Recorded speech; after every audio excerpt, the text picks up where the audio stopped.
Hello, BookTube. Sorry for the crepuscular lighting, but once again, the day took on a life of its own, and one thing after another cropped up to stop me from filming while there was natural light, what little of it there was today. Uh, it was a unexpectedly busy, fraught day that was full of commissions of work, full of putting on pants to go out into the real world. Uh, and full of Skype conversations. So I haven't had a chance to sit down and make a video until now. And I thought we'd just go through my mail. Starting with the actual mail deliveries, I got 2 magazines. I mentioned on this channel, I've mentioned on it a couple of times that in the immediate aftermath of the 2016 presidential election, I revamped my magazine subscriptions. I kept all the explicit literary stuff, but I got rid of anything that would have any hint of politics.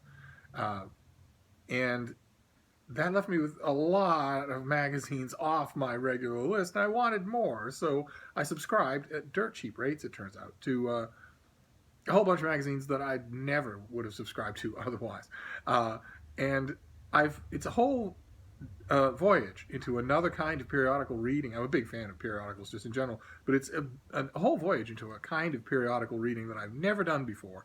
And it's been fascinating, absolutely fascinating. I'm kind of sort of in the back of my mind planning on writing something about it.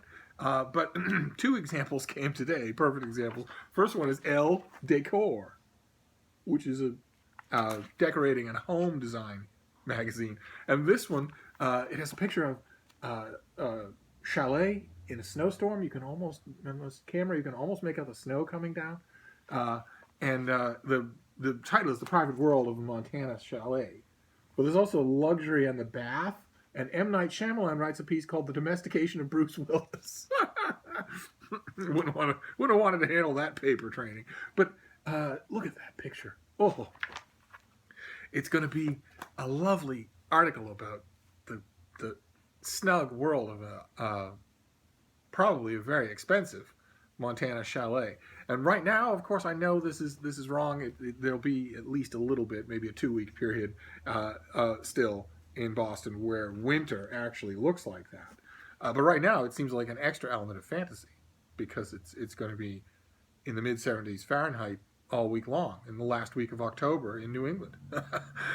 Sunday is projected to be in the mid-80s. Which is insane. That is midsummer weather. So, and then the other one was Coastal Living, and look what it's called, The Feel Good Issue. It doesn't get any more direct than that. It's exactly why I changed the magazine subscription list that I did. But in addition to my content-free glossy magazines, there's also a bunch of mail packages, of book packages that I thought we'd open together. And it ends with a box, and I think I know what the box is, and if it is what I think it is, I'm going to squee. But first, let's start with these. You have one manila and then a bunch of cardboard. What is this one? This is from W.W. Norton. This is a publisher I absolutely love. Let's see what we have here. Oh, okay. Paris Metro, a novel by Wendell Stevenson, whose writing has appeared in The New Yorker, The Guardian, and Granta, and is the author of 3 books of reporting. She grew up in London and now lives in Paris. And this is a tense and timely story of an Anglo-American journalist in Paris, compelled to confront her own fears as terrorism threatens to engulf her family. From the American invasion of Iraq in 2003 to the terrorist attacks in Paris in 2015, Paris Metro is an epic story of East meets West. It isn't, though. It isn't. That's a euphemism, designed to avoid offending people. It isn't a story of East meets West. It's a story of West meets Islam. But anyway, oh God, let's not cause trouble right away. Reporter Kit has spent the years after 9/11 working and living in the Middle East, moving between Baghdad, Beirut, Syria during the Arab Spring, and Greece in the midst of the refugee crisis. She falls in love and marries an Iraqi diplomat and befriends insurgents, fundamentalists, soldiers, diplomats, middlemen, and monks. But when she is confronted with terrorist violence while living in Paris, the very core of her beliefs is shattered. She begins to mistrust those closest to her, her friends, her husband, even her own son. Paris Metro is a taut and propulsive story of 2 cultures colliding under the same roof, a betrayal and misunderstanding within families, and of the universal quest to find home. And okay, that sounds great. I'm sure you agree. That sounds great. And this is from a seasoned writer. So even though, as you know, if you've watched my 1,000 videos, I'm not a huge fan of the made up stories. This person has written journalistic memoirs, we're told. This is clearly a novelized version of a journalistic memoir, and I'm the type of reader who, once I know that about her and once I read that description, would kind of sort of wish that Paris Metro were something else. But as a novel, if she's got it in her, I'm more than happy to read it. Although I have to point out that that last line is exactly the same euphemistic avoidance of reality that the first line is. Because we are not talking about a clash, what is it called here? The propulsive story of two cultures colliding under the same roof. And that's not true. Terrorism is not a culture. anyway, let's. All right, so we've got a novel, and it's a novel I requested because I like the sound of it, and I like it even more now that I've examined it in depth. So, and it comes out. What did I say? This? Oh, this comes out in March, so I don't have to worry about it for a while. But now we've got a bunch of these cardboard things that are the very devil to put away. Oh goodness gracious! Oh my. Okay. All right, him again. This comes out in early November. And this is Hitler, My Neighbor. It's by Edgar Furtwängler, and it's Memoirs, Memories of a Jewish Childhood, 1929 to 1939. When I find it hard to believe that Hitler would be his neighbor, but let's see. This is an eminent historian's account of a Nazi rise to power from his unique perspective, that of a Jewish boy in Munich living with Adolf Hitler as his neighbor. I stand corrected. I guess somebody had to be, right? Let's see here.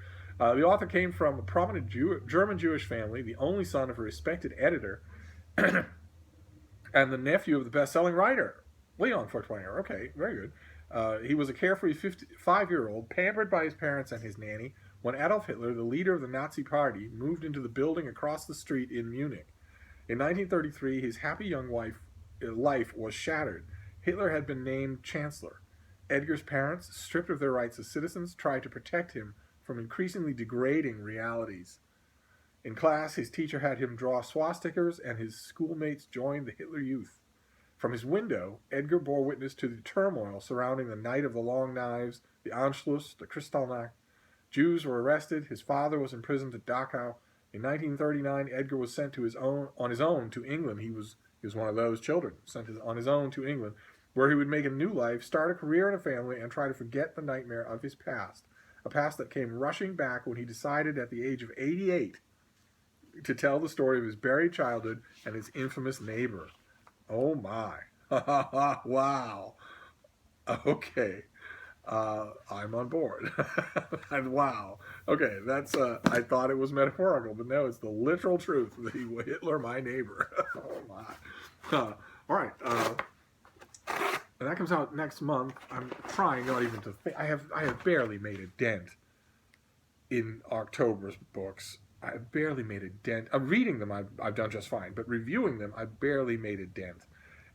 I admit, I'm being a little hard on myself because the rampart of October books was I complained about it all through September and early October. It's phenomenal. It was comical. there was no one who could have made a dent in that rampart. No one. Even some of the dyed-in-the-wool typewriter hacks that I wrote with back at the dawn of time wouldn't have been able to do it. I criticize myself only in that I know that with a little more finessing to my day's routine, I could do one review a day, and I haven't been doing that. I've come close, but I haven't been doing that. One review a day still wouldn't have put a dent in it, but anyway, what have we got here? Oh, good God. Oh, my God. Okay, this is going to be a paperback original early next month. Title hits rather close to home. This is What Editors Do. Oh my.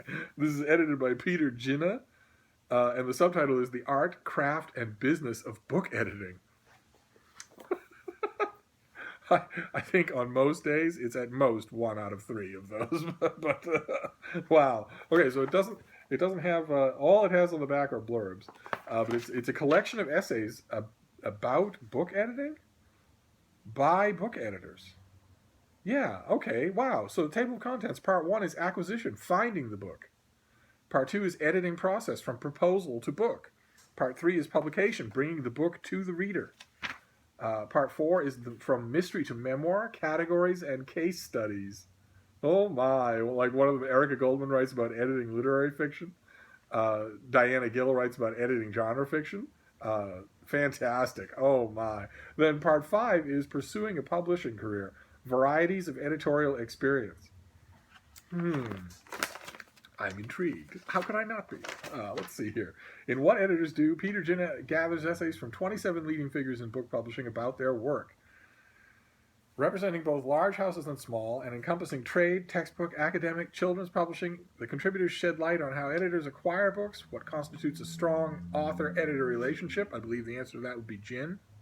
And the editor's vital role at each stage of the publishing process, a role that extends far beyond marking up the author's text. This collection shows why, in the face of rapidly changing publishing landscape, editors are more important than ever. Fascinating. Absolutely fascinating. Okay. Well, I'm of course going to read this, and I will be writing about it as well. There's no chance I wouldn't. So, all right. What editors do?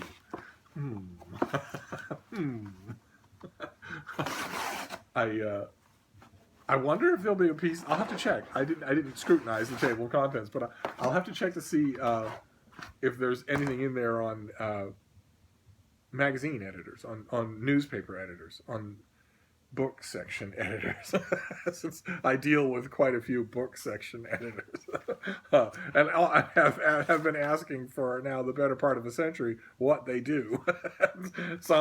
They do very different things. They go about their job in very different ways. Right now I have a half dozen editors, and not one of them is anything like the others, which is fascinating. They all have their own philosophies. They all have their own idea of what they want their page to be like, what they want their coverage to be like. Of course, I'm in a fairly nice position in that I don't have to subscribe to a philosophy that I don't like.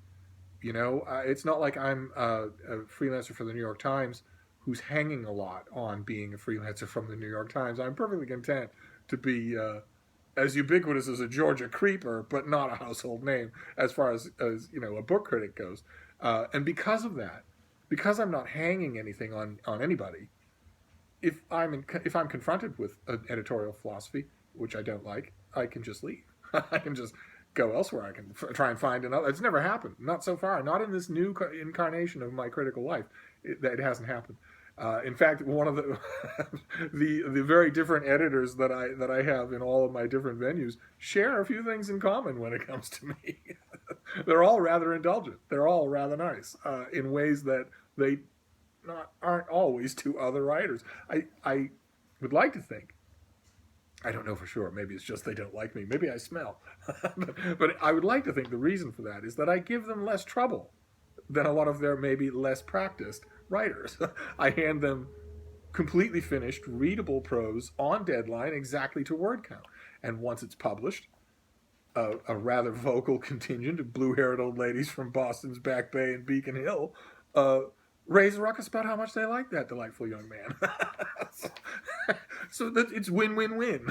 Also, with most of those editors, I could care less about payment. I don't care precisely what it is, and I don't care how fast it is. So when you think about it from those editors' points of view, imagine the other. Sometimes I do imagine the other writers that they must deal with. Those of you who've had any connection to the editing world will know what I'm talking about. Some of those writers are nightmares. I'm an editor myself. I've dealt with some of them where you change a comma in one of their pieces and they raise bloody hell. You tell them, well, you know, this draft was good, but you know, you get to your main point in paragraph 7 and you've only got 10 paragraphs. I'd like it if you recast it to maybe talk about the book. And they write back and say, well, no, I can't do that. It conflicts with my artistic vision or some fault or like that. Or you give them 500 words. You say, look, I know this is not what we planned. We planned on 800 words, but sections change, advertising blocks move around. Now you have 500 words. I'd like you to take this 800 word piece, make it 500 words, and because this is a sudden change, I need the 500 word version tomorrow.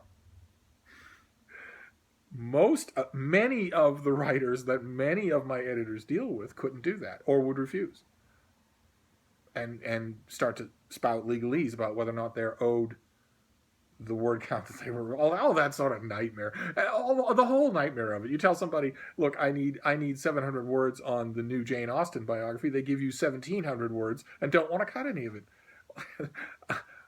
I'm from a completely antiquated world. I'm from a much older world of the jobbing Old Bailey hack daily book reviewer who doesn't do any of those things. You tell me what you want and I'll do it. And if you want to edit the result, which hasn't happened to me yet, I'm only 28, it could.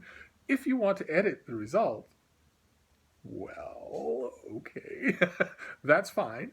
Let's keep in mind two things if you want to edit what I send you. If I send you something that's exactly on word count, exactly on subject, clean as a whistle, no mistakes at all, no head scratchers at all, and you still want to edit the result, then A, I'd like to know if you're more experienced at doing what I just did than I am, and B, I'd like to know what your edits are. And I'd like you to defend them. I'm fairly good at putting, cogent, readable prose together. The only circumstance I could think of where you would want to edit my cogent, readable prose is if you're better. So, but it hasn't happened. Like I say, but what editors do, I think, is mostly going to be about book editors, which is fascinating in its own right. I've known many of those, and it seems like one of those jobs where you're just not paid enough for the amount of work you do and all the different kinds of work you do. So, but maybe that's not true. Maybe I've just read too many editors' memoirs. I've read all the editors' memoirs, and that's the theme in all of them. Maybe they just have that attitude. I don't know. But I guess this hideously long digression is just to say I'm really looking forward to the book. It's right up my alley unless I get a book about book reviewing. But anyway, let's move on. Let's move on to this. Oh.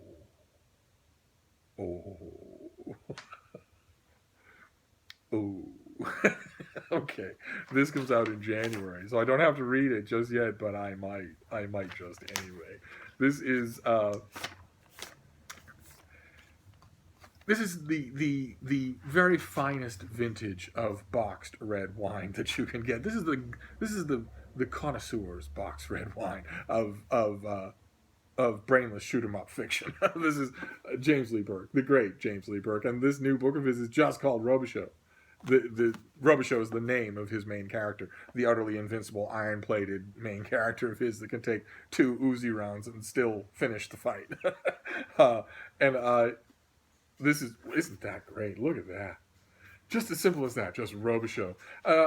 It's a trend in thriller writers that I don't completely like. Patricia Cornwell did the same thing, just calling a book Scarpetta. It's not a title, but that's all right. That's all right. So this is Dave Robichaux is a haunted man. Between his recurrent nightmares about Vietnam, his battle with alcoholism, and the sudden loss of his beloved wife Molly, his thoughts drift from one irreconcilable memory to the next. Images of ghosts at Spanish Lake live on the edge of his vision. During a murder investigation, he discovers he may have committed the homicide that he's investigating. And if you need the description to go on from that line, there's something wrong with you. All right, so but the Robichaux novels don't disappoint. They're absurd, but they are the highest quality of absurdity. I've got one of these things, one of these vacuum things here. What is this? You have to tear it apart to open it. Oh, okay. This is Leander de Lisle. This is The White King. It's a finished copy of The White King. Leander de Lisle's biography of King Charles I. I read the NetGalley copy and I read the ARC to give it a fair try because I would love a great new biography of Charles I. He's one of the most interesting English kings. And neither of those readings did it for me. Now, I mentioned in a previous video that I do reread new stuff. Most of my rereading has migrated to new stuff. And I'm going to give this another try because it just galls me to think that there's a King Charles I biography that isn't good. Especially since this author wrote a book called Tudor that was excellent. So I'll give it another try. But but anyway, and look at the package. What are we going to do with it? Because an IED went off. It's ridiculous. But then we have the box.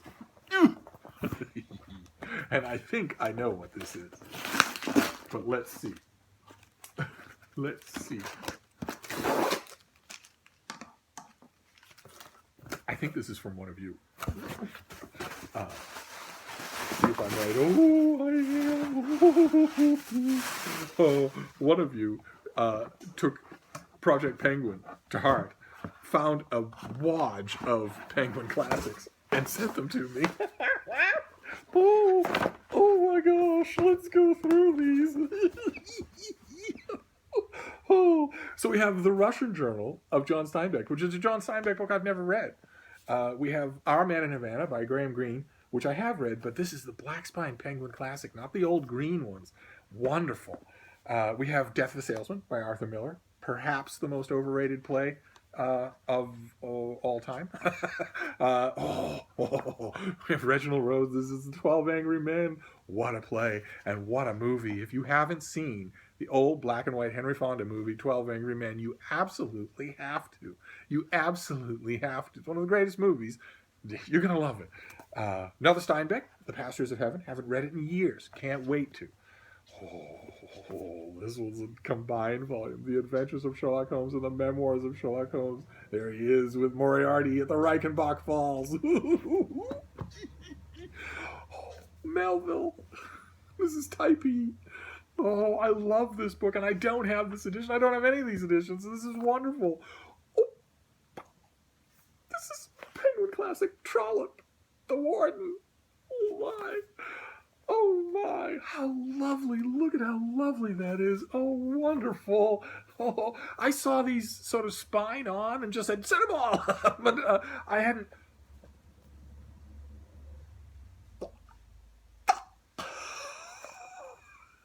Princess of Mars by Edgar Rice Burroughs. And not only, oh my God, this is incredible. Not only is this a Princess of Mars, but look what the cover is. Can you make that out, Tube, in the crepuscular light? That is Dave Cockrum. That is from the Marvel Comics 1980s John Carter of Mars run of comic book issues.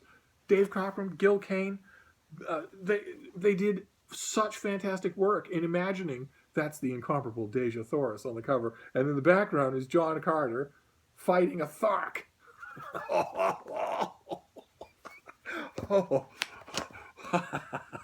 Project Penguin. If you come across a wad of Penguin Classics at your own library, thrift store, or sales of any kind, buy them all, box them up, and send them to me. And you will see me squee on camera just like I did now. Oh my God, this is incredible. The sender, I'm sure will be watching this video. I cannot thank you enough. I feel years younger than my 28. Wow. All right, so I have a gigantic stack of Penguin Classics, and then we'll do the Steve Pyramid. We have the White King, which is full of modern day idioms, full of idiotic reductions, full of slang, I'm going to try it again. I will try it one last time, but I'll be danged if I will read the paperback when it comes out a year from now. Then Robichaux, he's a haunted man, may have done the crime that he's investigating. We have What Editors Do. What do editors do? We have Hitler, My Neighbor. Good God. Talk about There Goes the Neighborhood. And then Paris Metro. A novel, one of the made-up stories that comes out in the early spring when whatever's coming our way in this winter, whatever Montana Chalet winter is coming, will be almost a thing of the past. So there you have it. That is a big batch of mail of all kinds that may be our only video. The day has gone away and I've got so much to do. So this may be it. This may be all you get of my pretty face between now and tomorrow. But I'll make up for it tomorrow. We have to go back to Mordor. Somehow. But anyway, in the meantime, I'll see you soon. Thank you, BookTube.